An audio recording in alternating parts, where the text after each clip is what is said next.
You're stuck in a waiting room, no phone, no one to talk to, just you, a clock, and 4 blank walls.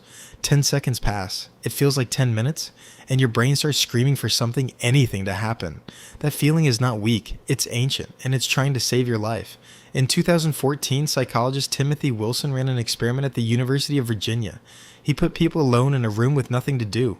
No phone, no book, just their thoughts. There was one button they could press. It gave them a mild electric shock. Painful, unpleasant, something most people would avoid.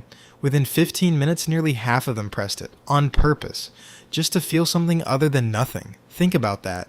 Given a choice between sitting with their own mind or hurting themselves, almost half chose the pain. Why would boredom feel worse than a shock? Because your brain isn't built for stillness. It's built for scanning. For thousands of generations, an idle mind on the savannah wasn't relaxed. It was vulnerable. A silent field could mean nothing was there. Or it could mean a predator was, and you just hadn't noticed yet. Boredom evolved as an alarm, not a mood. An alarm that says, stop resting, start looking, something might be wrong.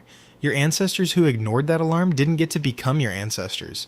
So the itch you feel scrolling through your phone at a red light isn't a character flaw, it's the same circuit.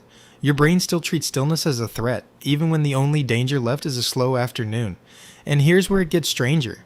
Boredom didn't just keep you alive, it built almost everything you love. Neuroscientist Sandy Mann studied what happens in the brain during boring tasks and found something unexpected. When people were given dull, repetitive work, their minds didn't shut down, they wandered, and wandering minds are creative minds. In her studies, people who were bored first came up with more original ideas afterward than people who weren't. The empty space wasn't wasted, it was where new thoughts had room to form. Every campfire story, every cave painting, every idea your ancestors ever had probably started the same way. Not from a burst of inspiration, from nothing else to do. But there's a twist your ancestors never had to face. You've never actually run out of stimulation. Not really. There's always another video, always another notification, always something waiting to fill the gap the second it opens. So the alarm that once pushed you to look up, to think, to create, now just pushes you to reach for your pocket. The urge is the same. The escape route changed, and the modern escape route never lets the itch finish its job. Psychologists call this the boredom trap. Every time you feel a quiet moment instantly, you never let your mind wander long enough to actually produce anything. You silence the alarm before it can tell you anything useful. Some researchers now think this matters more than we realize.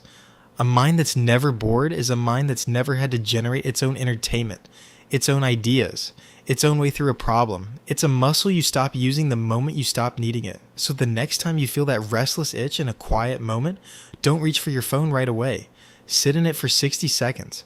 Let your ancestors' alarm system do what it was built to do. Because the danger was never the boredom. It's forgetting what it was trying to give you.